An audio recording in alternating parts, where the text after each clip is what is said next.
Kenya کی post mortem report بغیر پڑھے یہ مشہور کر دیا گیا کہ ارشد شریف پر بہت زیادہ تشدد ہوا۔ ایک اعلیٰ بورڈ بنانے کی بجائے سارے کے سارے پیمز کے ڈاکٹرز کو اکٹھا کر کے ایک بورڈ بنا دیا گیا۔ جو سو کالڈ سرجن انسیجن کو وونڈ کہے، اس کی رپورٹ سے آپ کو پتا چلے گا کہ ارشد شریف کے ساتھ کیا ہوا۔ سرجری والے کا پوسٹ مارٹم سے کیا لینا دینا؟ ایک ENT اسپیشلسٹ ہے، اس نے کیا کرنا ہے؟ کانوں کی ویکس چیک کرنی ہے۔ اگر ہم نے یہ پیمز کے ڈاکٹروں جیسی انکوائریاں کرنی ہے یا پوسٹ مارٹم کرنا ہے تو پھر اللہ ہی حافظ ہے۔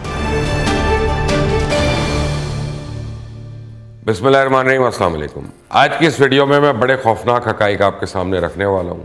ارشد شریف کے ساتھ ہوا کیا؟ اس کی موت کیسے واقع ہوئی؟ اس کے ساتھ تشدد ہوا کہ نہیں ہوا؟ اسے کتنی، کہاں اور کیسے گولیاں لگی اور کس طرح اس کی موت واقع ہوئی؟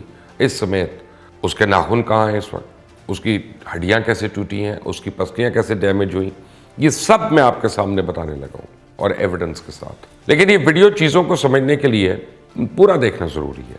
اس ویڈیو میں یہ بھی بتاؤں گا کہ جو پوسٹ مارٹم پاکستان میں ہوا یا پوسٹ مارٹم پاکستان میں ہوا، اس میں کیسے چیزوں کا ستیہ ناش پھیرا گیا اپنی نالائکی سے، نااہلی سے۔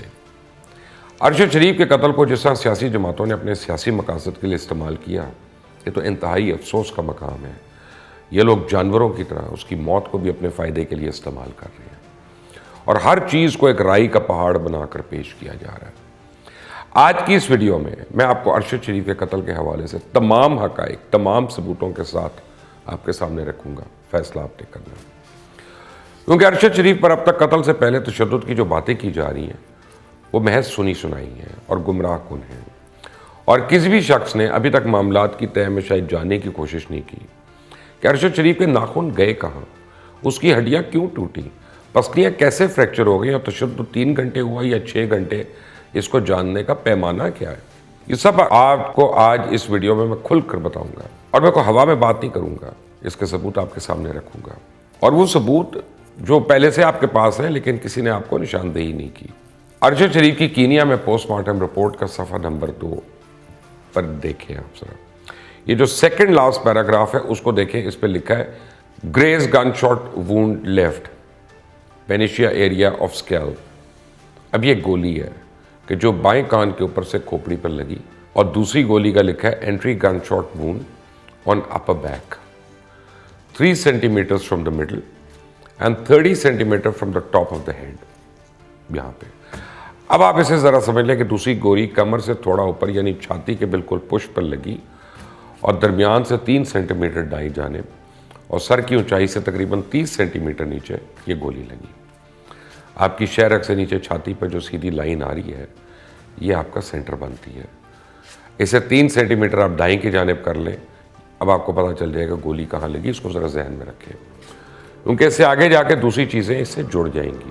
اب یہاں یہ واضح نہیں ہے کہ پہلے سر پہ گولی لگی ہے یا چھاتی پہ، اور موت کی جو وجہ لکھی ہوئی ہے وہ ملٹیپل گن شاٹس ہے، یعنی موت کی وجہ یہ دونوں گولی ہیں، کوئی ایک نہیں ہے۔ ابھی پوسٹ مارٹم پہ نظر ماریں، منسٹری آف فارن افیئرس کی مہر کے نیچے کیا لکھا ہے؟ لکھا ہے کہ as a result of my examination I formed the opinion that the cause of death was multiple injuries. Gunshot to the head and chest by high velocity of intermediate range. یہاں پہ 2 باتیں امپورٹنٹ ہیں۔ ایک تو گریز Wundt, اس کا مطلب ہے، میں آپ کو بتا دوں ذرا گریز وونڈ کا مطلب کیا ہے۔ اس کا مطلب ہے کہ انٹری پوائنٹ اور ایگزٹ پوائنٹ آپس میں جڑ جائیں، یعنی گولی یہاں سے اگر داخل ہوتی ہے اور یہاں سے ہی نکل رہی ہے قریب سے، تو انٹری اور ایگزٹ ایک ہو جاتا ہے اور سیدھی ایک لائن بن جاتی ہے یا سوراخ بن جاتا ہے۔ جبکہ اس میں اس نے لکھ دیا ہے کہ ہتھیار انٹرمیڈیٹ رینج کا یا لانگ رینج نہیں لکھا ہوا، اور یہ اب انکوائری ثابت کر سکتی ہے کہ گولی گاڑی سے چلی ہے، اندر سے یا کہیں اور سے۔ چھاتی پر جو گولی لگی ہے وہ دوسری سائڈ سے نکل گئی، اور قوی امکان ہے کہ کالر بون اسی سے فریکچر ہوئی۔ اب سب سے پہلے بات کرتے ہیں تشدد 3 گھنٹے کیا گیا، تو سوال یہ پیدا ہوتا ہے کہ دنیا میں ایسا پوسٹ مارٹم کا کوئی طریقہ ہی ایجاد نہیں ہوا جو تشدد کے دورانیے کا آپ کو بتا سکے۔ تشدد ہوا ہے یا نہیں ہوا، پوسٹ مارٹم سے صرف یہی پتہ چل سکتا ہے۔ اس سے ارشد شریف پر 3 گھنٹے تشدد ہوا یا 30 گھنٹے ہوا، یہ سب مفروضے ہیں، غلط بیانی ہے۔ دوسری بات، ارشد شریف پر تشدد کے دوران اس کے ناخن نکالے گئے اور اس کی توجیہ یہ پیش کی جا رہی ہے کہ ان کے پاس کچھ موجود تھا، وہ دے نہیں رہے تھے، اس لیے ان پہ اتنا بہیمانہ تشدد کیا گیا۔ پہلے شاید ہم سب نے اسی طرح کی رپورٹنگ کی ہو، لیکن ایمانداری کا تقاضا ہے کہ جب آپ کو صحیح معلومات تک رسائی ہو جائے تو آپ غلطی مانیں، اس کی تصحیح کریں۔ سب سے پہلے آپ یہ دیکھیں کہ ناخن پوسٹ مارٹم میں بھی نکالے جا سکتے ہیں، اور اگر آپ اس پوسٹ مارٹم ایگزامینیشن کے طریقے پہ نظر ڈالیں تو اس رپورٹ میں لکھا ہے کہ 2 سے 3 ناخن ڈیڈ باڈی کے لیے اس لیے درکار ہوتے ہیں کہ اس بات کا تعین کیا جائے کہ کیا یہ موت زہر یا کوئی بھاری میٹل پوائزننگ سے تو نہیں ہوئی۔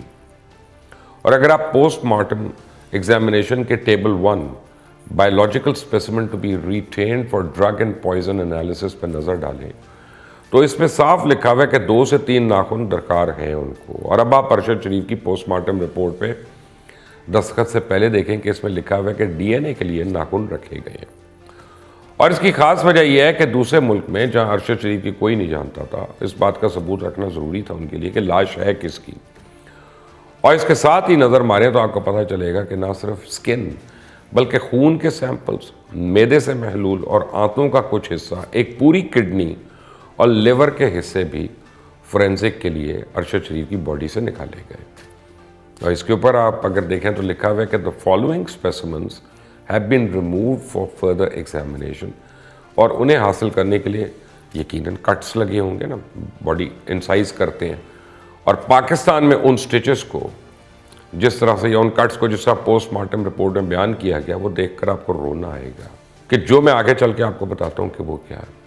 جہاں تک انگلیوں کے ٹوٹنے کا تعلق ہے اور کلائی پہ زخم کا نشان ہے تو آپ biological specimen to be retained for drug and poison analysis کے ٹیبل پر 4تھے نمبر پر اگر دیکھیں کہ پوسٹ مارٹم کے لیے نہ صرف ہڈیوں کی ضرورت ہوتی ہے بلکہ سکن کے پورشنز بھی رکھے جاتے ہیں۔ تو اگر ان کی پسلیوں کے ٹوٹنے کے معاملے کو زیر غور لایا جائے تو اس کی 2 وجوہات ہو سکتی ہیں۔ ایک تو کسی بھی ڈیڈ باڈی کو جب آپ موو کرتے ہیں اور اسے اسٹریچر سے دوسرے اسٹریچر پہ منتقل کیا جاتا ہے تو پسلی یا ہڈی ٹوٹنا ایک روٹین کی بات ہے، اور یہ اکثر ہو جاتا ہے۔ جبکہ ارشد شریف کو تو کمر سے بہت کلوز رینج گولیاں ماری گئیں، جس کے بارے میں کہا جا رہا ہے وہ چھاتی سے نکل گئیں۔ اس گولی نے کتنی پسلیوں کو ڈیمیج کیا یہ تو ابھی تک نہیں پتا۔ ہاں یہ بھی ہو سکتا ہے کہ گولی اگر اندر وہ سوچ رہے ہیں کہ اندر ہے تو اس کے لیے ان کو ہڈیاں توڑ کر اس کو ایکسس کرنا ہے اس ایریا کو لنگ کے اندر۔ یہ ابھی تک منظر عام پہ نہیں آیا، بس یہ کہہ دیا گیا ان کی پسلی کی ہڈیاں ٹوٹی ہوئی ہیں۔ یہ پسلی کی ہڈیاں ٹوٹی کیسے یہ میں آپ کو آگے چل کر سمجھ آتے ہیں۔ ہاں جہاں تک ان کی کمر پہ گولی لگی ہے، گولی پر کالا کاربن کا نشان ہے، اس سے ثابت ہوتا ہے کہ ان کو ایک کلوز رینج ہتھیار سے یا کلوز رینج سے مارا گیا اور بہت قریب سے مارا گیا، جو کہ کینیا کی پولیس کے کلیم کو ثابت نہیں کرتا۔ اب اگر ہم پاکستان میں ارشد شریف کا پوسٹ مارٹم کرنے والے میڈیکل بورڈ کا ذرا جائزہ لیں تو یہ پیپر آپ اپنی اسکرین پہ دیکھ سکتے ہیں۔ اس اعلیٰ ترین کیس کی انکوائری کرنے کے لیے جو ایک نیشنل امپورٹنس کا ایک مرڈر ہو گیا، ایک اعلیٰ بورڈ بجانے کی بجائے کمپرومائز ڈاکٹرز وہاں رکھ لیے، سارے کے سارے پیمز کے ڈاکٹرز کو اکٹھا کر کے ایک بورڈ بنا دیے کہ خانہ پوری کرنی تھی۔ اب دیکھیں اسے پروفیسر ڈاکٹر وقار ہیں کہ جنرل سرجری کے ڈاکٹر ہیں، انہیں بورڈ کا چیئرمین لگا دیا گیا، حالانکہ سرجری والے کا پوسٹ مارٹم سے کیا لینا دینا ہے۔ پروفیسر لال رحمان نیورو سرجن ہیں جی، ڈاکٹر ممتاز خان نیازی جنرل سرجری کے پروفیسر ہیں، ڈاکٹر فاروق کمال کہنے کو تو فورینزک اسپیشلسٹ ہیں جبکہ اصل حقیقت یہ ہے کہ وہ ابھی تک صرف MBBS ڈاکٹر ہیں، جبکہ 2 میڈیکل لیگل آفیسرز ہیں اور ایک ENT اسپیشلسٹ ہے۔ اس نے کیا کرنا ہے؟ کانوں کی ویکس چیک کرنی ہے اس کے۔ اور اب یہاں چاہیے تھا کہ فورینزک اسپیشلسٹ اور جو ایک ڈالا گیا اس کی کوالیفیکیشن پہ تو ایک بہت بڑا کویسچن مارک ہے، اور انہی فورینزک اسپیشلسٹ پر انگلیاں اٹھ رہی ہیں کہ انہوں نے تصویریں شیئر کی ہیں، یعنی کہ ڈاکٹر فاروق کمال نے ہی لوگوں سے میڈیا میں اپنے دوستوں سے تصاویر شیئر کی جو بذات خود ایک ان ایتھیکل بات انہوں نے کی ہے، اور اس پہ ان کا لائسنس جو ہے وہ ریووک بھی ہو سکتا ہے۔ اور کینیا کی پوسٹ مارٹم رپورٹ بغیر پڑھے یہ مشہور کر دیا گیا کہ ارشد شریف پر تو بہت زیادہ تشدد ہوا، ان کے ناخن تک نوچ لیے گئے۔ اب ان کی رپورٹ چیک کریں جو انہوں نے بنائی ہے اور ذرا دیکھیں کہ یہ پرفارما بھرا ہوا ہے۔ پہلی بات تو یہ ہے کہ لکھا لکھایا پرفارما ہے کہ جو پوسٹ مارٹم کے لیے ہے، جبکہ میں نے آپ کو پہلے سمجھایا یہ پوسٹ مارٹم ہے، یعنی پوسٹ مارٹم پہلے ہو چکا ہے کینیا کے اندر، اب اس کے بعد دوبارہ سے پوسٹ مارٹم ہو رہا ہے، تو اس کا پرفارما وہ نہیں ہو سکتا، ڈیفرنٹ ہوئے گا اس میں۔ لیکن اس میں کیا لکھا ہے جی؟ آئیز اینڈ ماؤتھ کلوزڈ، نہ داڑھی نہ مونچھیں، اور آگے جا کر لکھتے ہیں کہ there was a Y-shaped stitched wound on his chest. There was a Y-shaped stitched wound on his chest. اب یہ پیٹ اور چھاتی کے درمیان جو پوسٹ مارٹم کے لیے انسیشنز کیے جاتے ہیں اس کو بھائی صاحب زخم کہہ رہے ہیں, وونڈ کہہ رہے ہیں. ان کو یہ پتہ ہی نہیں کہ یہ پوسٹ مارٹم کا انسیشن ہے یا وونڈ. جو بندہ, جو so called surgeon انسیشن of Wundt یا انسیشن کو وونڈ کہے, اس کی رپورٹ سے آپ کو پتا چلے گا کہ ارشد شریف کے ساتھ کیا ہوا. ذرا سوچیں. اب یہاں میں آگے جا کے یہ لکھ رہے ہیں بھائی صاحب کہ fracture right clavicle and third rib right, یعنی اب اس طرح کے بندے سے یہ امید کی جا سکتی ہے کہ یہ ڈیمیج کو فریکچر لکھ دے, کیونکہ جس جگہ یہ نشاندہی کر رہا ہے یہی ارشد شریف کی چھاتی سے لگنے والی گولی گزری یہاں سے. Entry gun shot wound on upper back 3 centimetre from middle, 30 centimetre from the top of the head. اسی نے کلیویکل اور تھرڈ ریب کو ڈیمیج کیا, کیونکہ دونوں کی لوکیشن جو ہے وہ ایک ساتھ ہے. اب اس بورڈ کو اتنی سینس نہیں تھی کہ یہ اپنے سے کچھ کرتے, فائنڈنگ کرتے, پہلے سے ہوئے پوسٹ مارٹم کو انہوں نے اور کمپلیکیٹ کر دیا. لکھا ہوا ہے کہ لنگس اپر پارٹ رپچرڈ. ان کو یہی نہیں پتا کہ گولی لنگس کے راستے سے گزری ہے. اب دیکھیں کہ گولی گزری ہے, لنگس کے اوپر ایک جھلی ہوتی ہے, اس جھلی کو کاٹا جاتا ہے لنگس کو اسیس کرنے کے لیے. تو بھائی جان نے, یا ہو سکتا ہے کہ گولی بھی ڈیمیج کر کے جا سکتی ہے اس کو. اب وونڈز, رپچر اور فریکچر, اس جیسے غلط الفاظ کا استعمال کر کے اس بندے نے پوری پوسٹ مارٹم رپورٹ کا ہی ستیہ ناش کر کے رکھ دیا. اب ہر کوئی اپنے اپنے مطلب نکالتا رہے, افواہوں کا ایک بازار گرم رکھے. یہ ساری تفصیل آپ کے سامنے رکھنے کا مقصد یہ ہے کہ آپ کے ذہن میں جو اس حوالے سے انتشاری بیانیہ ایک بنایا جا رہا ہے, اس سے آپ اپنے آپ کو محفوظ رکھیں.